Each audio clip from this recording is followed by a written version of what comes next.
Что мы подразумеваем, когда говорим татарское общество или татарская община и власть? Когда мы говорим о двойных стандартах, скорее мы должны говорить о множественности вот этих. Кто повлиял на то, что именно вряд ли Екатерина II спустя... Я постараюсь не делать такой долгий обстоятельный доклад, поскольку у нас все-таки форма обсуждения — это круглый стол. Я постараюсь вот некоторые вот такие аспекты, связанные с взаимодействием государственной власти и вообще в целом татарской общины. На примере города Казани постараюсь показать вот эти механизмы взаимодействия. И здесь, конечно же, важный аспект, действительно, указ 1773 года, это один из таких ключевых этапов в истории государственно-исламских отношений, ну, хотя отдельные исследователи, например, называют в качестве такого этапного и вехи в истории вот этих отношений именно создание Оренбургского магометанского духовного собрания, что, в общем, ну, тоже имеет свое право на существование. Но, тем не менее, целый ряд тех мер, которые предпринимала Екатерина II, практической реализации вот этих ее указов, ну, в частности, и указом об учреждении о губерниях 1775 года, стало создание органов самоуправления. Ну, здесь отдельная большая дискуссия относительно того, можно ли назвать органы, по сути свои, органы суда конца XVIII века, можно ли назвать их вообще органами самоуправления, это, в общем, тоже действительно большой и отдельный вопрос. Но, тем не менее, появление в 1781 году Казанской татарской ратуши и вот по различным данным появление в 1784 году в Сеитовском посаде под Оренбургом, тоже такой же Оренбургской татарской ратуши, это, в общем, стало неким таким практическим воплощением тем замыслов, которые Екатерина, собственно, пыталась реализовать на практике. Поскольку действительно эти органы самоуправления, они реализовывали целый ряд аспектов в таком практическом плане. Это, во-первых, присяга на Коране, присяга императору в таком официальном виде. Это и права о торговле, которых они добивались. Это и возможность представительства татарского общества в различных органах управления, в том числе и возможность участвовать в организации ну, в общем, хозяйственной жизни города Казани, в том числе через шестигласную думу, которая тоже появилась благодаря учреждению о губерниях от 1775 года. Но я здесь хотел остановиться даже на несколько другом аспекте, связанном с теми моментами, что мы подразумеваем, когда говорим татарское общество или татарская община и власть. Что, собственно, такое власть?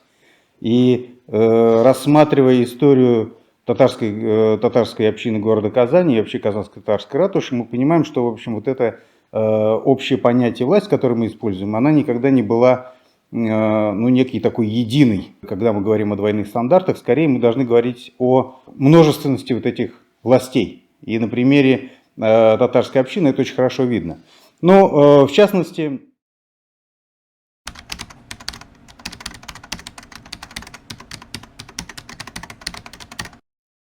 один из аспектов этой разности понимания вот этой реализации государственной политики на местах и в самом Санкт-Петербурге, это, в общем, показательно было в 1763 году, когда попытка закрыть, ну и действительно это было сделано, закрытие татарских лавок в гостином дворе в городе Казани привело к тому, что татары начали жаловаться императрице. Императрица разрешила, несмотря на противодействие местных властей, разрешила им эти лавки открыть и пользоваться всеми благами и возможностями торговыми, которые предоставляет государство.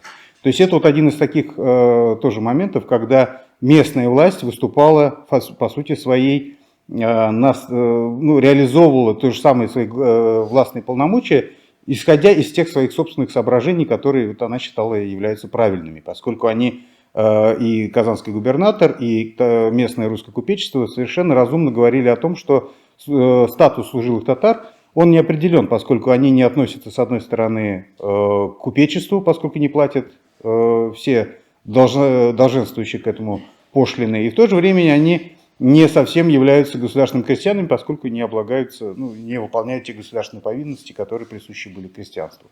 Но это вот один из таких первых моментов. Второй момент, на который тоже стоит обратить внимание.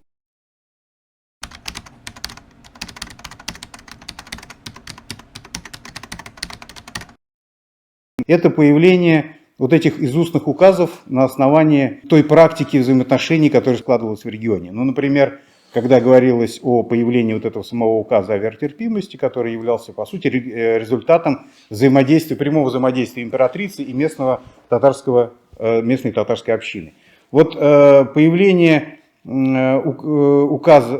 вообще Казанской татарской ратуши тоже стало, появилось в результате из устного вот этого повеления Екатерины II. То есть, действительно, среди тех первых учреждений, которые должны были появиться по результатам вот этой губернской реформы, в 1781 году не значилось, например, Казанская татарская ратуша. По какой причине это произошло и из-за чего? Ну, в общем, к сожалению, у нас документы до нас 18 века не дошли. Законов указа нет. А? В полном собрании законов указа нет. Да, и указа нет. Ну, то, что сохранилось вот в собрании документов, Корсакова, вот они как раз говорится о том, что именно из устное повеление.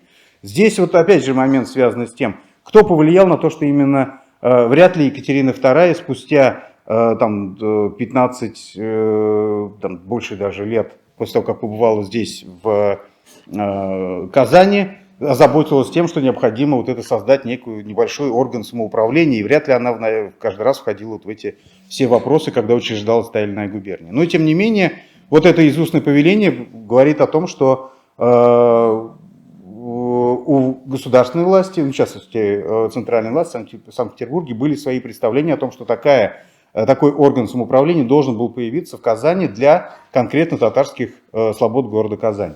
Это вот один из еще тоже важных, интересных моментов.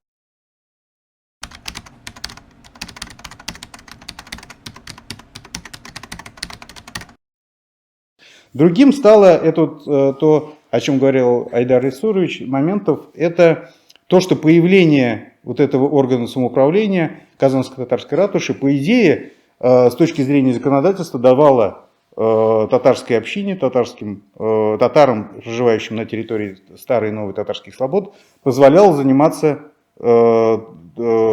торговыми делами, записываться в купечество, но при этом местная власть в лице казанского губернатора рассматривала это в совершенно ином ключе, поскольку мы знаем, что в 1797 году, в том числе татары Казани, обращались к казанскому губернатору, где и говорили о том, что несмотря на вот это разрешение записываться в купечество, мы вынуждены каждый раз обращаться в Казанское губернское правление с тем, чтобы получить разрешение на запись тех или иных фамилий вот в это как раз купеческое сословие. Несмотря на то, что возможность была уплачивать пошлины, несмотря на то, что сами татары желали вступить в это купеческое сословие, но тем не менее должны были получать разрешение казанского губернатора. То есть он сам воспринимал вот эту Казанскую татарскую ратушу, по всей видимости, не как полноценный орган самоуправления, а как некое учреждение, которое в определенной степени держит под контролем вот это татарское купечество.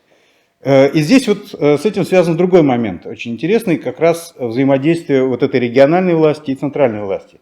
Проходившая в 1800 году, вообще неизвестно, как решился бы этот вопрос с записью татар в купечество, если бы не сенаторская ревизия 1800 года, когда Иван Лопухин и Матвей Спиридонов, они оказались с ревизией в Казанской губернии, и вот к ним обратились татары, которые объяснили вот этот парадокс, что записываться в купечество необходимо каждый раз требовать разрешения от казанского губернатора. И сенаторы совершенно разумно рассудили, что Казанская татарская ратуша, как орган представительный, во-первых, это орган суда, который имеет уже возможность выступать от лица, с одной стороны, имперской власти, а с другой стороны, от татарской общины. Он имеет право, не соотносясь с казанским губернатором, записывать татар в купеческое сословие. То есть разность вот как раз центральная власть воспринимала совершенно по-другому вот эту реализацию государственной политики, которая, собственно, воплощалась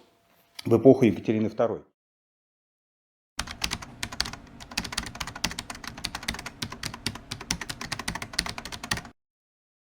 И еще вот одним таким тоже интересным моментом стало, на мой взгляд, это уже в первой четверти XIX века, в период правления Александра I, но тем не менее это тоже очень важный аспект, который связан был как раз с эпохой Екатерины II. Дело в том, что Казанская татарская ратуша, одна из специфик ее была в таком общегосударственном, если мы общеимперском пространстве рассматриваем, это то, что она функционировала, орган самоуправления функционировал в мусульманской среде. Понятно, что здесь были, соответственно, особенности записи различных прошений, челобитных, которые необходимо было оформлять на русском языке, для того, чтобы эти документы имели возможность двигаться дальше по инстанциям. Это вот один момент. А второй момент это то, что по сути свои основные члены и присутствующие Казанской татарской ратуши были мусульманами. И вот в 1823 году они обратились к казанскому губернатору с просьбой о том, чтобы он в соответствии с их верой, мусульманской верой, разрешил им отдыхать по пятницам и по тем мусульманским праздникам, которые у татар были приняты. И что интересно, здесь вот как раз тоже вступает вот это вот такое противостояние центральной и губернской власти.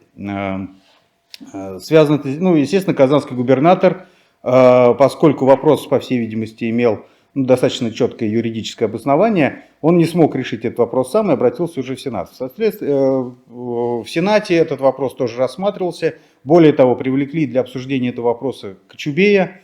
Он тогда еще действовал как министр, но уже отходил от дел. И с привлечением господина министра духовного просвещения и образования, и духовных дел и народного просвещения.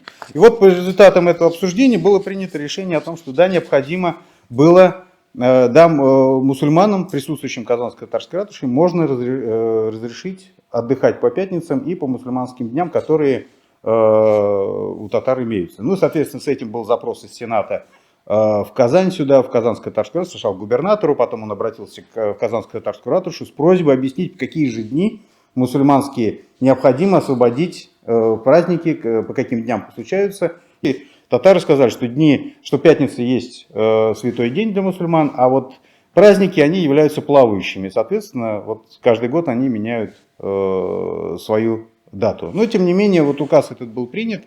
И, что интересно, указ Сената звучал не конкретно для Казанской татарской ратуши, а указ о разрешении отдыхать в пятницу и в другие по мусульманским праздникам распространялся на все татарские ратуши, которые в Российской империи имелись. То есть подразумевалось, что действительно все мусульманское население, которое участвует в вот этих органах городского самоуправления, имеет право отдыхать по пятницам и мусульманским дням. И вот еще здесь такой отдельный аспект интересный, как раз я о нем вспомнил, когда мы говорили о ссылке на указ от 1773 года. Вот когда сами татары, присутствующие Казанской татарской ратуши, обращались к казанскому губернатору с просьбой о разрешении, они ни разу не сослались на этот указ, на удивление. Они говорили следующее, что по коренным узаконениям, как то соборное уложение 10 главы 25 статью и генерального регламента 3 главою повелено в воскресные дни и в господские праздники никого не судите и в приказах не сидите, никаких дел не делайте. Но здесь очень важный еще отдельный аспект, они отметили следующее. Но поскольку, в общем, у нас, будучи магометанской религией, мы чтим праздники в неделе День Пяток по изданному законодателям их Аль-Корану. Также есть у нас еще 2 годовых 3-дневных праздника, вот, которые они перечисляют. Но говорят, что, следовательно, соответственно, веры их, отправление которой свободно им дозволено, то есть вот эта фраза «свободно им дозволено» явно, по всей видимости, имеет, возможно, отсылку к этому закону от 1773 года, но при этом они конкретно его не называют. А те, собственно, законодательные акты, на которые они ссылаются, соборное уложение и генеральный регламент, 3 глава, она просто регламентирует распорядок дня тех служащих, которые заседают в приказах и различных государственных учреждениях, соответственно, в первую очередь, христианским распорядком. Что интересно, вот этот указ 1823 года тоже определенное прецедентное право, поскольку Сенат решил обратиться к опыту подобного введения свободного отдыха в пятницу и в мусульманские дни, они обратились к опыту другого учреждения, которое появилось в эпоху Екатерины II, это к Оренбургскому Магометанскому духовному собранию.